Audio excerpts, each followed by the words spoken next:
வீடு வாடகைக்கு வேணும் சார். சொல்லுங்க. சிங்கிள் பிஹெச்கேவா இல்ல 2 பிஹெச்கேவா?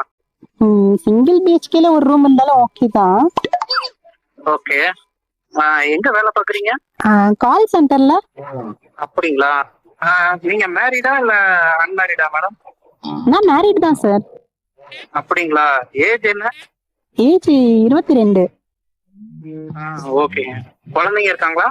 குழந்தை இல்ல சார், அதுதான் சார் இனிமேல் ரெடி பண்ணணும். ரெடி பண்ணணும். உங்க ஹஸ்பண்ட் எங்க வேலை பாக்குறாரு? ஐயோ கையை வச்சுன்னு சும்மா ஐடியா. ஹலோ. ஐயோ இல்ல இல்ல இல்ல சொல்லுங்க. அவர்கிட்ட பேசலாமா? அவர்கிட்ட பேச முடியாது. ஏன்? அவர்தான் துபாயில வேலை பாக்குறாரு. துபாயில இருக்காங்க? ஆமா. இப்ப சும்மாரியான்னு சொன்னீங்களா, அது யாரு? அது அவரு ஃப்ரெண்டு. எது ஃப்ரெண்டா? ஹஸ்பண்டோட ஃப்ரெண்டு தான். ஆனா எனக்கு